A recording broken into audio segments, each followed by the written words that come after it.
Saudamos a todos os nossos queridos irmãos que aqui estão. São bem-vindos à casa do Senhor, à presença do Senhor.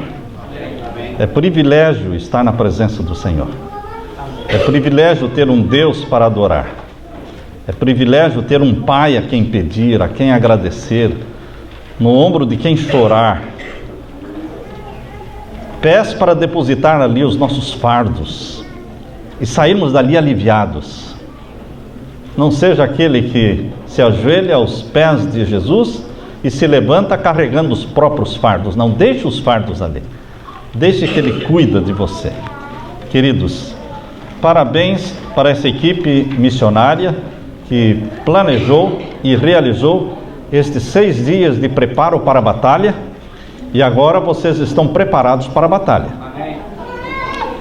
E hoje nós vamos estudar a palavra de Deus, como realizar esta conquista de almas sonhada.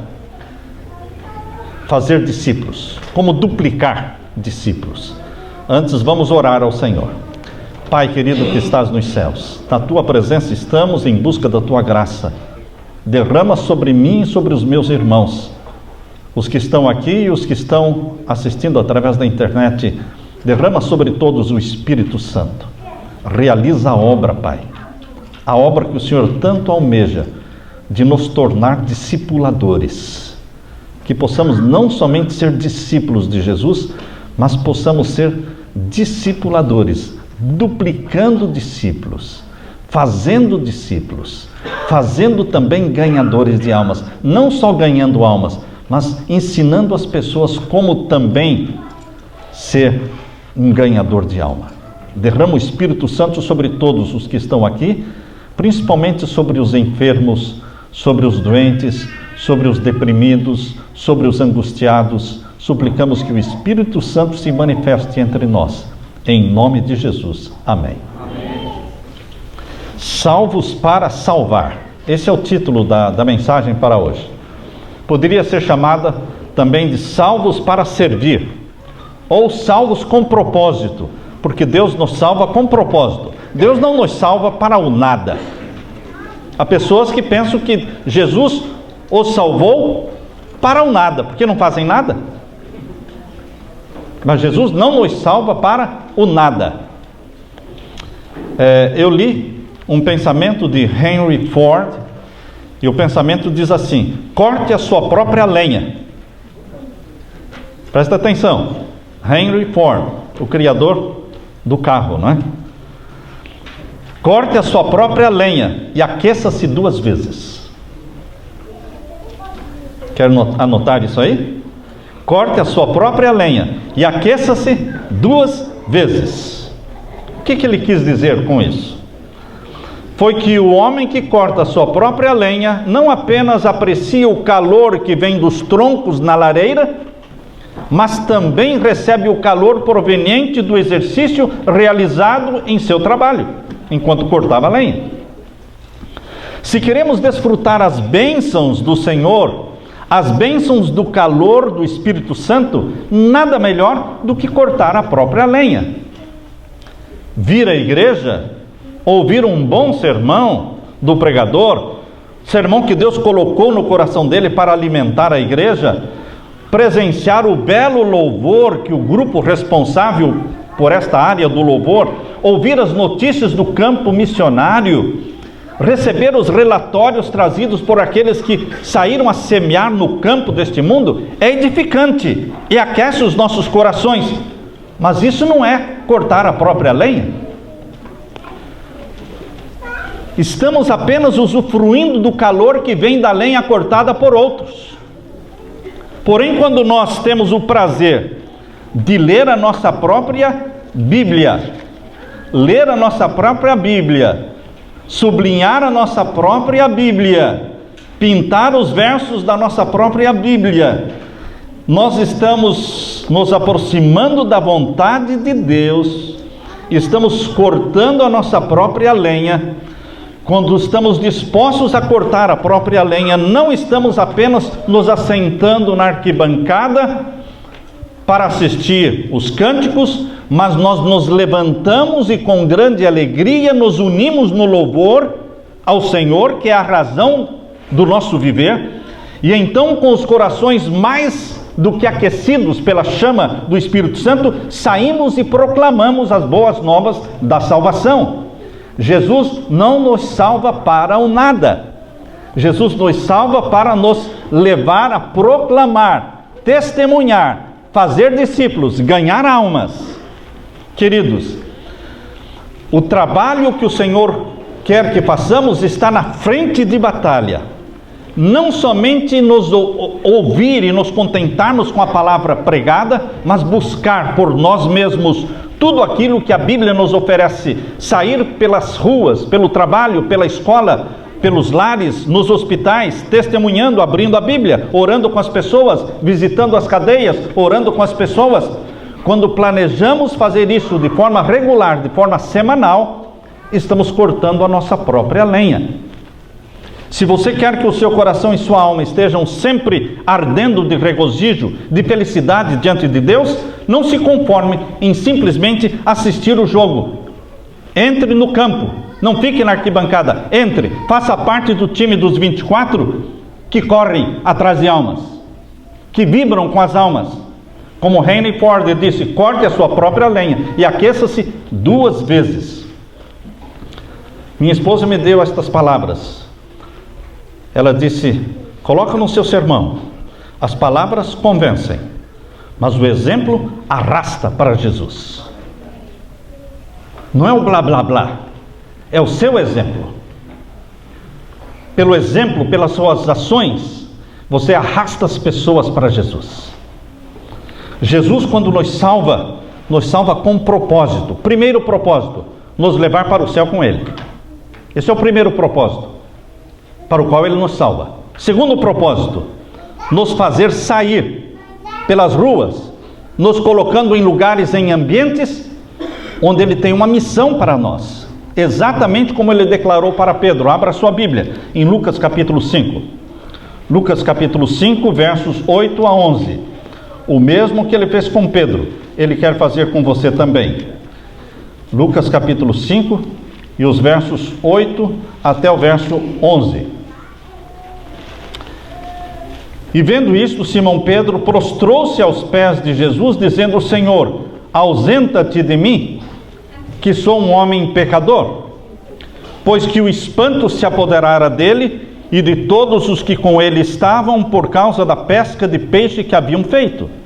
E de igual modo, também de Tiago e João, filhos de Zebedeu, que eram companheiros de Simão. E disse Jesus a Simão, não temas, de agora em diante serás um pescador de homens. E levando os barcos para a terra, deixaram tudo e o seguiram. Eu vou te fazer um pescador de homens e mulheres. Queridos, pescador de almas. Eu não sei se a sua profissão, eu não sei qual é a sua profissão. Alguns Jesus pede para mudar de profissão, como no caso de Pedro. Outros Jesus não pede para mudar de profissão, mas desde que você se lembre que a sua missão na terra é salvar almas, não é ganhar dinheiro, não é comprar mais e acumular mais, não. A sua missão dada por Jesus é salvar almas. Queridos, Guilherme Carey, um sapateiro que amava Jesus, Guilherme Carey, que abalou o mundo com o espírito missionário. No período da igreja de Filadélfia, do Apocalipse, naquele período da igreja de Filadélfia, que foi de 1798 a 1844, houve uma explosão de evangelismo, de obra missionária no mundo todo, mas tudo começou com um sermão de Guilherme Carey. E ele não era um ministro ordenado, ele era um sapateiro. E quando perguntavam para Guilherme Carey, qual é a sua profissão? Ele diz, minha profissão é ganhador de almas. Não, mas você não é o sapateiro? Sim, eu sou o sapateiro. Você não tem uma loja lá, uma oficina consertando os sapatos? Sim, eu tenho. Mas a minha profissão não é aquela. A minha profissão é ganhador de almas. Eu trabalho consertando os sapatos para pagar as despesas. Mas a minha profissão é ganhador de almas. Veja a visão que Deus colocou no coração desse homem, simples. Por isso ele abalou o mundo, irmãos. Ele moveu as igrejas cristãs, evangélicas e protestantes em direção ao campo missionário, invadindo África, invadindo China, Índia. Todos começaram com o sermão de Guilherme Carey. Você pode pensar que a sua profissão seja pintor, construtor de casas, house cleaning. Você pode pensar que a sua profissão seja essa, mas eu gostaria que o Espírito Santo colocasse na sua mente que a sua profissão é ganhador de almas. Você pode limpar casas, pode pintar casas, pode construir casas para pagar as despesas, irmãos. Mas a sua profissão, dada por Deus, é ganhador de almas. Se nós formos possuídos por esta visão, queridos, terá valido a pena os 6 dias de preparo para a batalha. Porque nós não estamos nos preparando para o nada. Nós estamos preparando-nos para ganhar almas, trazer pessoas aos pés de Jesus. Ciência do Bom Viver, página 102, capítulo 6. Digo capítulo porque as pessoas perguntam: pastor, a edição do livro que o senhor usou é diferente da edição do livro que eu estou usando, então as páginas não batem. Mas então é o capítulo 6. No meu livro, 102 a página.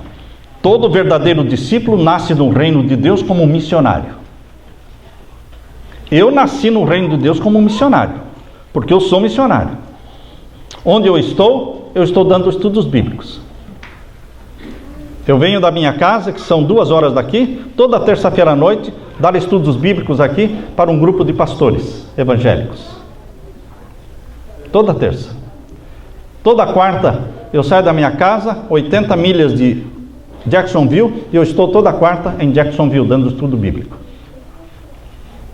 Quando eu era presidente em Fortaleza, presidente de campo, a minha filha um dia falou para mim: pai, o senhor pensa que o senhor é obreiro bíblico da missão? Não, o senhor é o presidente. Eu falei: eu sei que eu sou o presidente. Então por que o senhor vive dando estudos bíblicos? Porque eu tinha regularmente, semanalmente, estudos bíblicos nos sábados à tarde, e nas segundas-feiras eu tinha estudos bíblicos. Eu falei: porque essa é a missão, essa é a minha profissão. Minha profissão não é ser pastor, minha profissão é ser ganhador de almas. Ganhador de almas, irmãos. É privilégio trabalhar na mesma profissão que o Filho de Deus trabalhou, ganhando almas. Pescadores de homens e mulheres para Jesus. Queridos, quem bebe da água viva se torna fonte de água viva. Não tem como não ser. Se você não é uma fonte de água viva, você não bebeu ainda da água viva. Muitos pensam que beberam da água viva. Pensam. Mas quando você bebe da água viva, você se torna fonte. João capítulo 4, abra sua Bíblia. João capítulo 4, veja a experiência da mulher samaritana. João capítulo 4, os versos 28 a 30. Vamos ler aqui, João capítulo 4, e os versos 28 até o verso 30. Deixou, pois, a mulher o seu cântaro e foi à cidade. Ela veio buscar água. Mas quando ela encontrou a fonte da água viva, ela esqueceu o cântaro. Ela esqueceu tudo. Esqueceu até a razão porque ela tinha vindo ao poço. Porque ela tinha encontrado a fonte da água viva. Veja, verso 28 do capítulo 4 de João. Deixou, pois, a mulher o seu cântaro e foi à cidade e disse àqueles homens: vinde, vede um homem que me disse tudo quanto tenho feito. Porventura não é este o Cristo? Saíram, pois, da cidade e foram ter com ele. Veio a cidade inteira ao encontro de Jesus pelo testemunho de uma mulher, porque ela se tornou fonte também de água viva. Essa paixão, meu irmão, esse fogo que nos incendeia quando nós conhecemos Jesus, não dá para esconder. Não dá para esconder. Há pessoas que vivem num bairro, vivem num condomínio, vivem numa cidade 6 meses, 1 ano, e ninguém descobriu que eles eram adventistas do 7º dia, porque não eram. Porque não eram.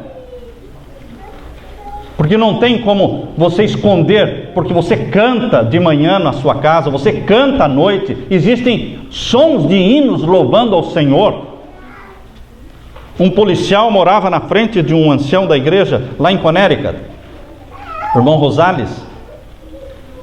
E o irmão Rosales tem um filho, e esse filho foi enviado para o internato adventista, e eles faziam o culto sempre na sala, na frente da casa. E quando o filho foi para o internato, ele só e a esposa resolveram fazer os cultos da manhã e da noite, lá no fundo da casa, na cozinha. E um certo dia, o policial que morava na frente, bateu a porta dele e disse: escuta, vocês não fazem mais culto?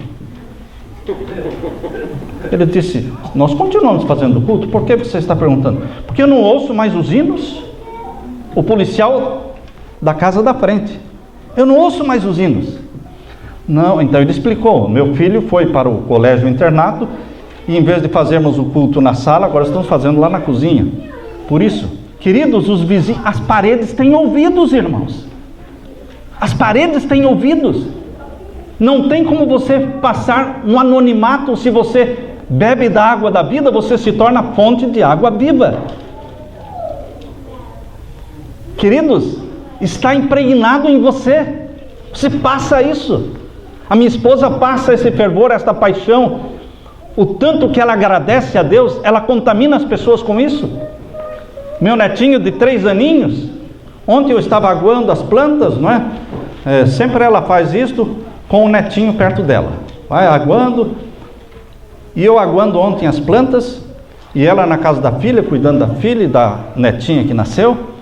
E enquanto eu aguava as plantas, o netinho de 3 aninhos dando volta na planta, dizendo: graças a Deus.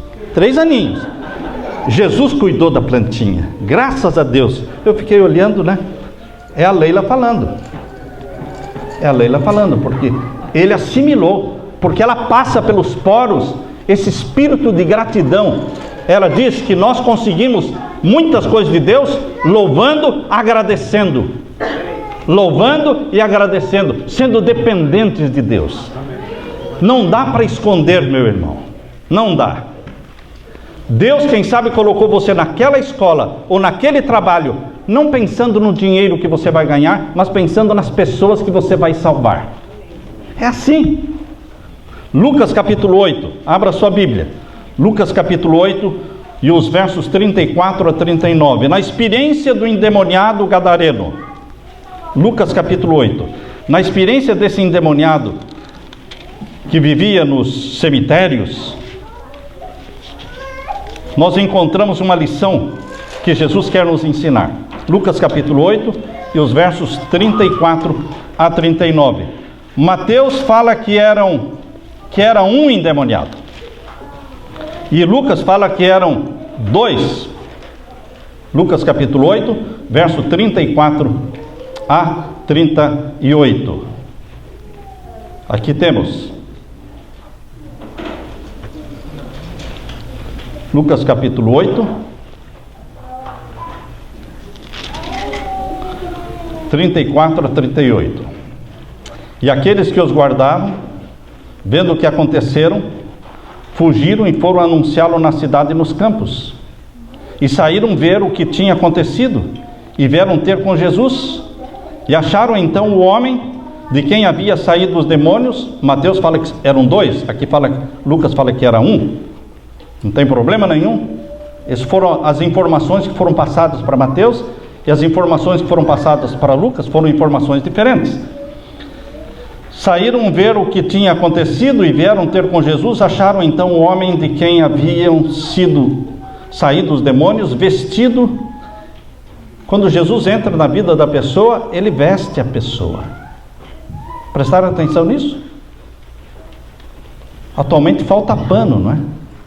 Falta pano nas roupas. Jesus veste as pessoas em seu juízo, ou seja, coloca juízo na cabeça, não é? E o que mais? Assentado aos pés de Jesus, eles viram um homem transformado e temeram. E os que tinham visto contaram-lhes também como fora salvo aquele endemoniado.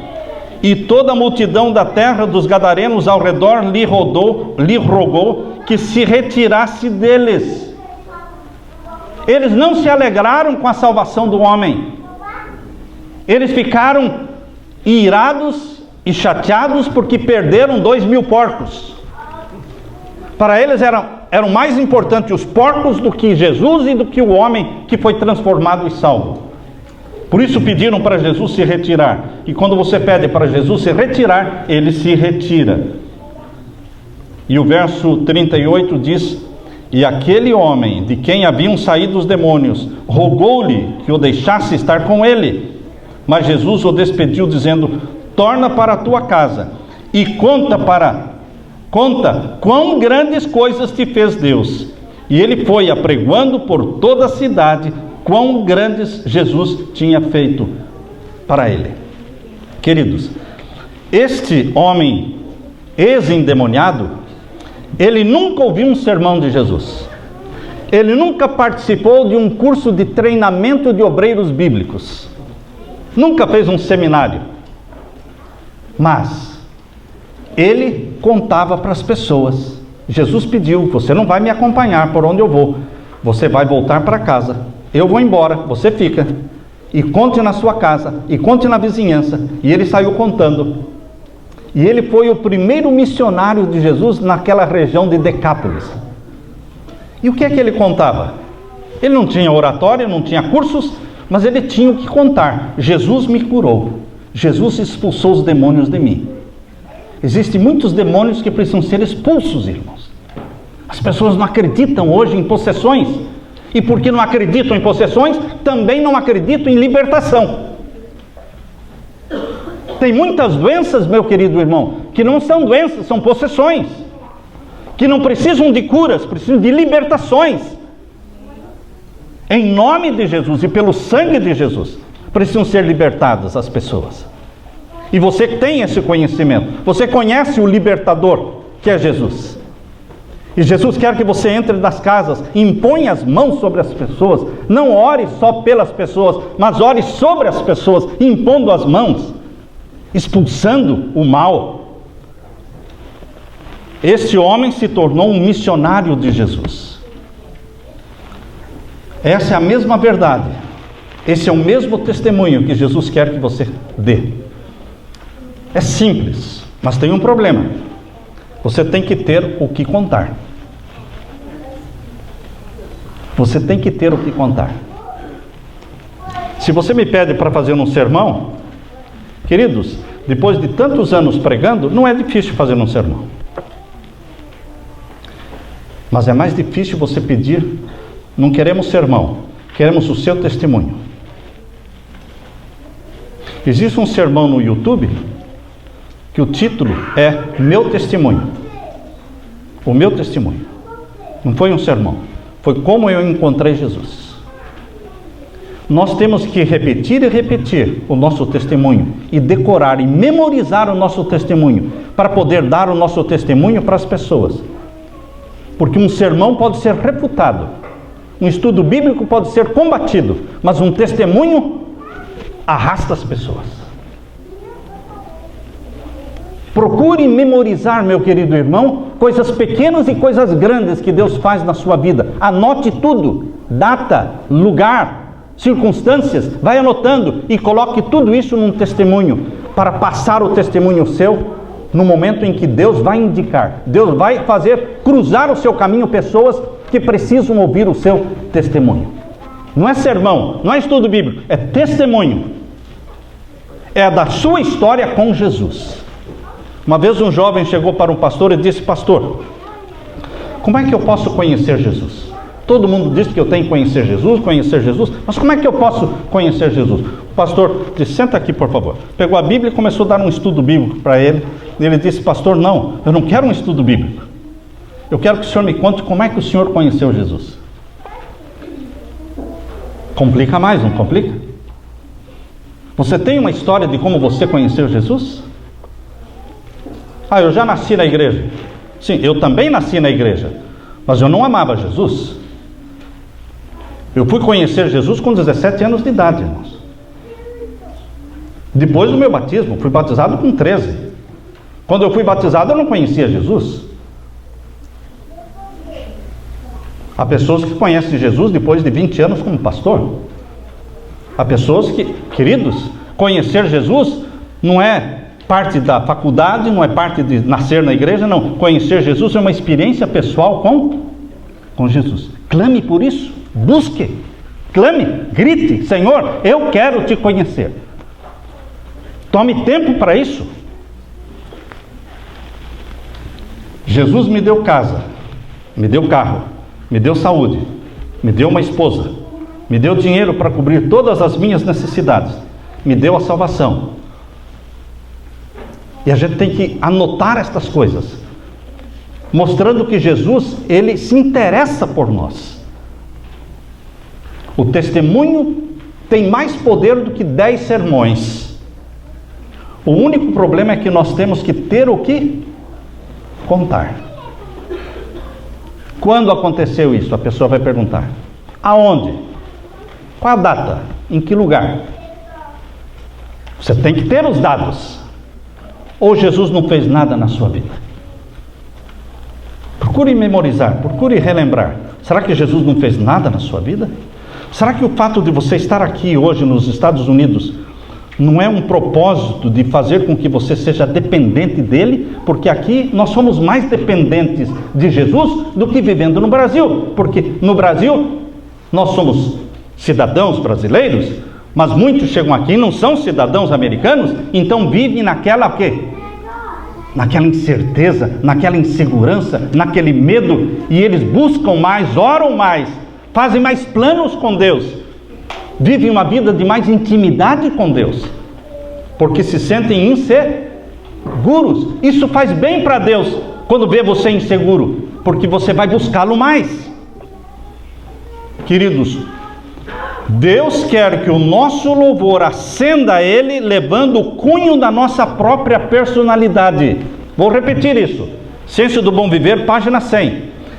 Deus quer que o nosso louvor acenda a Ele, levando o cunho da nossa própria personalidade. Não é ouvir pessoas louvando, é louvar. Não é assistir pessoas dando estudo bíblico, é dar estudo bíblico. Não é assistir uma pessoa indo numa cadeia visitar os presos, é você ir à cadeia. É você orando pelas pessoas. Vocês perceberam que a minha esposa, ela ora e ora com poder. Mas ela era muito tímida. E ela pedia sempre para eu orar. Agora ela está orando.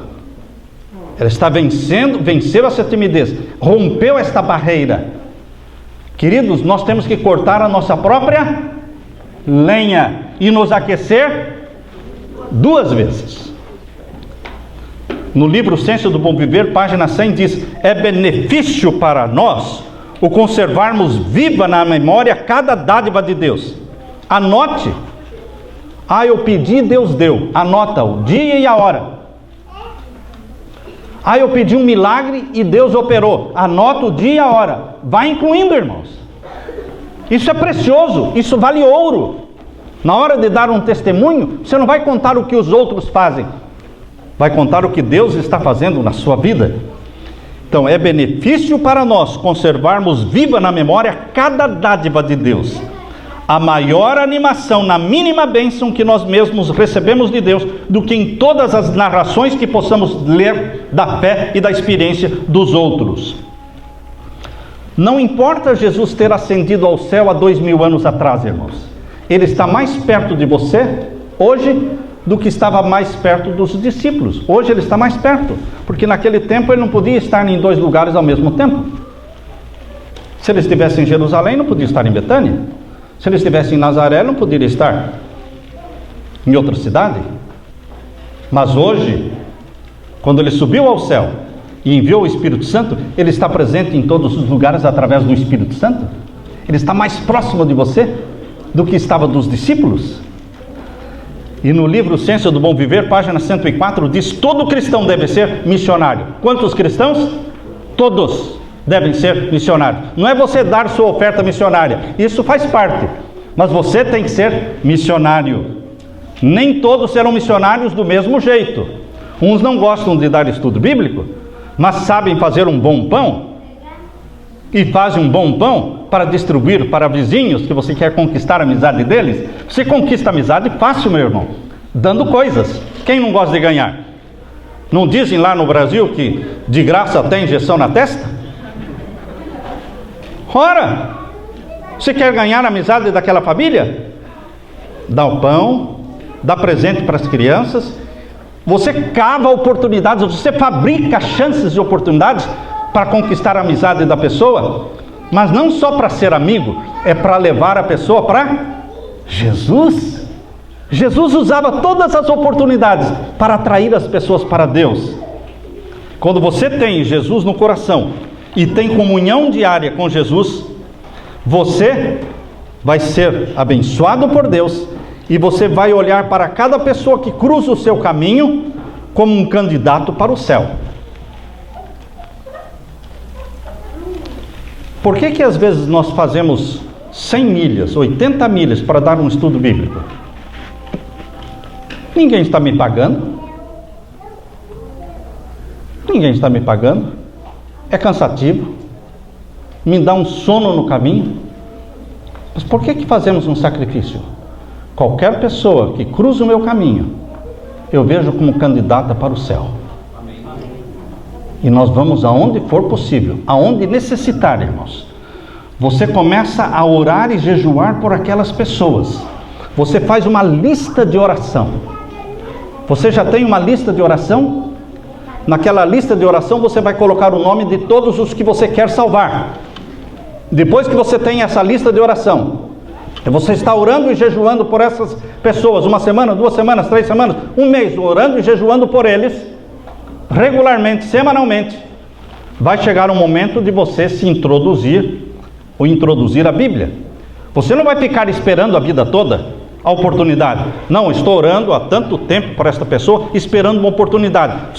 Você vai esperar a oportunidade até quando? Crie a oportunidade. Se introduza.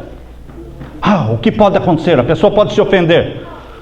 Fala: Senhor, em nome de Jesus eu vou fazer a minha parte, Senhor. Eu já estou orando há 1 mês, já jejuando por essas pessoas. Agora eu vou oferecer o quê? A palavra de Deus.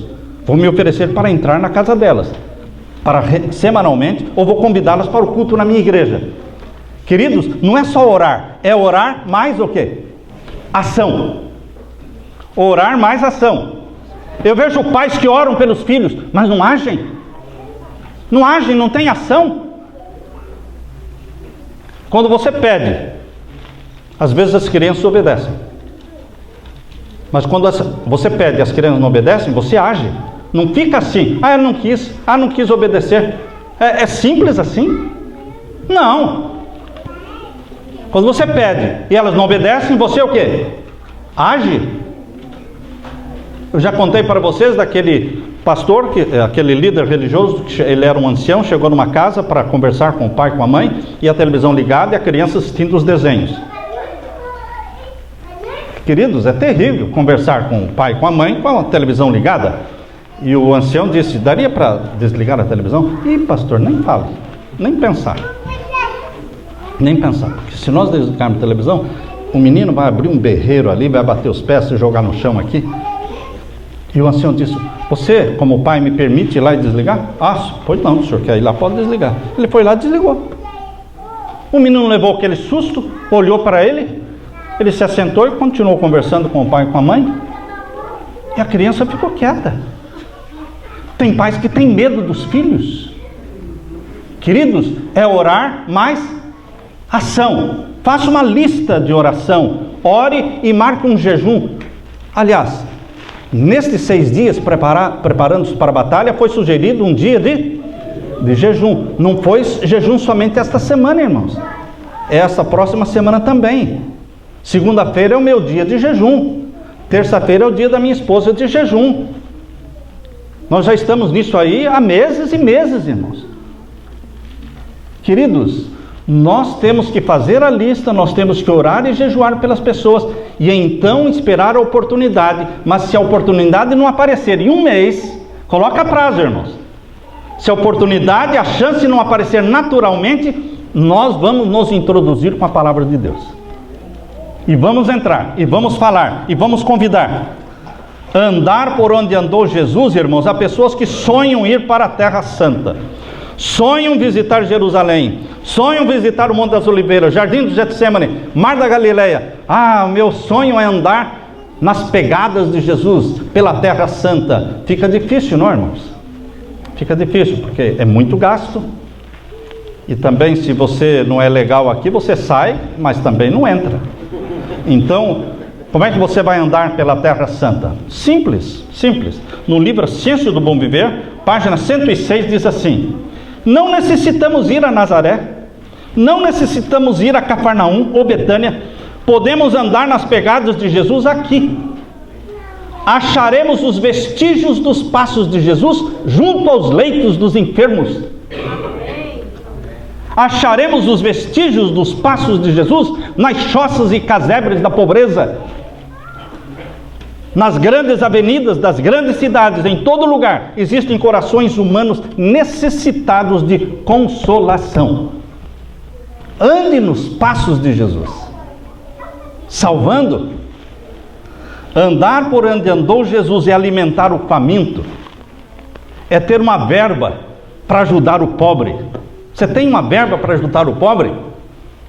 Isso a igreja faz. Não, irmãos, não é a igreja que vai para o céu, são pessoas que vão para o céu. Você tem que ter uma verba para ajudar os pobres. Jesus alimentava o faminto, sendo que ele não tinha nada, mas o que ele recebia, ele repartia. Vestia o nu, confortava o aflito, o sofredor. Jesus passa pelas ruas e Jesus está passando por essa igreja hoje, batendo a porta dos lares com mensagens de misericórdia. Jesus acompanha você quando você entra no hospital e ora com as pessoas. Você não precisa conhecer as pessoas que você vai visitar. Vai visitar quartos de pessoas enfermas. Quem? Não sei. Não sei quem vai aparecer, não sei quem está lá, mas o meu programa semanal é ir lá. Então vai lá, em nome de Jesus, visitando quarto por quarto, perguntando se a pessoa aceita uma oração. Faça alguma coisa por Jesus. O Espírito Santo vai dar para você ideias brilhantes de ministérios. Jesus está passando por aqui, dizendo: sigam-me, eu vos farei pescadores de homens. Terminando, deixo com vocês algumas dicas, irmãos. Primeiro, peça a Deus que lhe dê uma paixão pelas almas. Você tem paixão pelas almas? Existe paixão por futebol? Existe paixão por novela? Existe paixão por moda? Que tal eu pedir a Deus, em oração e jejum: Pai, me dê paixão pelas almas. John Knox, ele dizia: dá-me a Escócia, Senhor, ou eu morro. Dá-me a Escócia ou eu morro. Paixão pelas almas. Segundo item, segunda dica: tenha uma longa lista de oração e de jejum. Terceiro, viva uma vida cristã consistente. Deixe que as pessoas vejam que você pratica aquilo que prega. Vós sois a luz do mundo, disse Jesus. Assim resplandeça a vossa luz diante dos homens, para que vejam as vossas boas obras e glorifiquem ao vosso Pai que está nos céus. Quarto, construa pontes, não muros. Não é isso que o Papa falou para o Trump? Que o cristão deve construir o quê?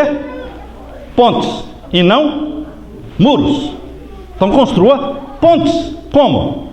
Criando amizades. Você já percebeu que uma pessoa que recém vem para a igreja tem muitos amigos lá fora e pode fazer trabalho missionário porque tem muitos amigos? E já percebeu que uma pessoa depois de 10 anos, 20 anos na igreja não tem nenhum amigo mais lá fora?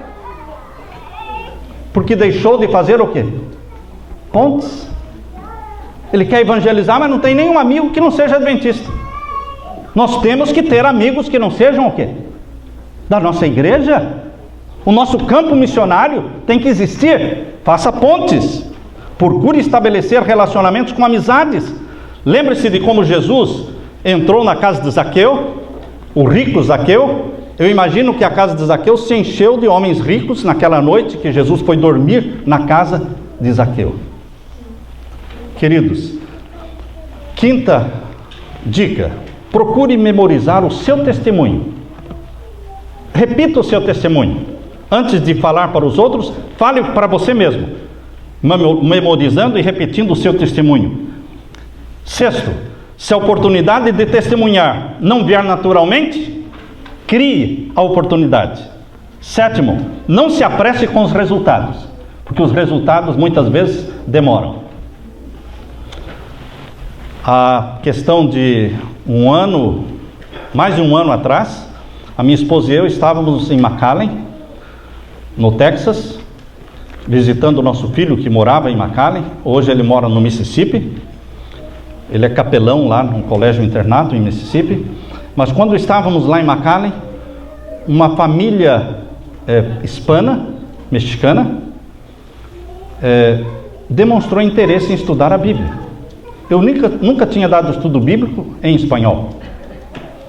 E perguntaram: pastor, esses dias que o senhor vai passar aqui, o senhor não aceitaria esse desafio? Eu falei: aceito. Comigo é assim: falou, fiz. Me chamou, fui. O senhor sabe falar? Não. Eu não estou preocupado se eu sei falar ou não. O dom de línguas não existe? O dom de línguas existe. Eu fui para lá. Queridos, começamos o estudo bíblico. Ela queria profecia, então era o que eu gosto. Durante o mês que ficamos lá, estudamos a Bíblia com elas, com esta família, Débora, Heriberto e mais 3 filhos. Todos os dias tinha estudo bíblico. Saímos de lá, estávamos de férias um mês, viemos. Agora, esta semana, uma amiga telefonou e disse: pastor, tem boa notícia. A Débora e o Heriberto e os 3 filhos vão se batizar no próximo sábado. Hoje, irmãos. Hoje é o sábado em que Débora, Heriberto e os 3 filhos estão se batizando na Igreja Central Adventista de McAllen. Queridos, você lança o teu pão sobre as águas. A palavra de Deus não volta vazia. Quando vai se converter, não sei. Como no nosso trabalho é semear a palavra de Deus. Eu li a história de Edward Kimball. Edward Kimball era professor de uma classe dominical. Nós temos classe da escola sabatina, ele tinha uma classe de escola dominical, cheia de adolescentes. E tinha um adolescente que na hora em que ele estava dando a aula de Bíblia, estava sempre dormindo. O nome dele era Dwight Moody. Dwight Moody ficava dormindo o tempo todo. Aí o Dwight Moody faltou umas vezes. E Edward Kimball disse: eu vou ter que visitar esse rapaz. E ele orou, e orou, e orou, e foi até o trabalho dele. Ele trabalhava numa loja de calçados. Orou antes de entrar na loja de calçados e entrou. E foi até aquele adolescente, Dwight Moody, e disse: estou sentindo a sua falta. Colocou a mão no ombro dele, colocou o pé sobre uma caixa de sapato que estava ali e sussurrou no ouvido de Dwight Moody: por que você não entrega a sua vida para Jesus? Por que você não aceita Jesus como seu Salvador? Dwight Moody ficou quieto ali. Edward Kimball saiu da loja e disse: estraguei tudo. Acho que não deu nada certo. Porque Dwight Moody não expressou nenhuma, não concordou, não falou nada, mas ficou quieto. Mas queridos, naquela tarde, quando Dwight Moody voltou para casa, ele era outro jovem. Ele entregou o coração a Jesus. E Deus colocou no coração dele uma paixão por almas, que ele disse: Senhor, não me deixe passar um dia sequer da minha vida sem falar de Jesus para alguém. E ele se tornava até incômodo, porque o dia estava acabando e ele tinha que achar alguém para falar de Jesus, e ele foi muitas vezes maltratado nas ruas, porque ele insistia em falar de Jesus, porque o dia estava acabando e ele ainda não tinha falado de Jesus para alguém. Dwight Moody levou não menos do que 1 milhão de pessoas para Jesus, irmãos. 1 milhão.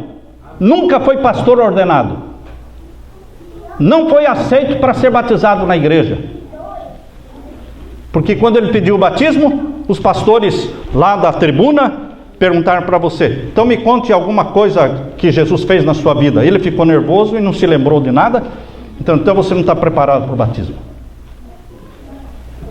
Queridos, ele tinha somente a 5ª série da Elementary School, escola elementar dos Estados Unidos, só foi até a 5ª série, só. Tinha uma gramática horrível. Mas ele levou não menos do que 1 milhão de pessoas para Jesus.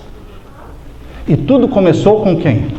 Com Edward Kimball, o professor da escola dominical, que ousou fazer um apelo para ele. Sabem que há pessoas que não entregam o coração a Jesus porque ninguém pediu para elas entregarem? Por isso eu não quero terminar esse sermão sem pedir para você, meu querido irmão, que ainda não entregou o coração a Jesus, que entregue hoje. Hoje é o dia de você entregar o coração para Jesus. E se você já entregou o seu coração a Jesus, você pode de novo falar, querido Jesus, eu quero novamente consagrar minha vida, meu coração ao Senhor Jesus, ao Senhor da minha vida. Eu quero que o Senhor Jesus me faça um pescador de homens e mulheres, pescador de almas. Minha profissão pode ser, eu posso fazer qualquer coisa para pagar as minhas despesas, mas a minha profissão, Senhor, eu quero que o Senhor coloque essa paixão na minha vida, é ganhador de almas. Eu quero que você se coloque em pé, meu querido irmão, onde você estiver, que você quer entregar o coração para Jesus, aleluia, aleluia, glória a Deus, glória a Deus, que o Espírito Santo seja derramado sobre você, meu irmão. Eu quero orar por você neste momento, pedir que o Espírito Santo incendeie a sua vida por paixão pelas almas. Casas, carros, bens, tudo serão queimados, irmãos. Mas as almas que nós ganhamos, nós vamos estar com elas no céu. Isto é compensador. Vale a pena. Salvos para salvar. Oremos ao Senhor. Pai Santo, obrigado pelo exemplo de Jesus em conquistar almas. Obrigado pela paixão que Ele colocou no nosso coração e pela decisão. Não importa o que façamos para nos sustentar ou pagar nossas despesas, mas coloca na nossa mente que a nossa missão, nossa profissão é ganhador de almas.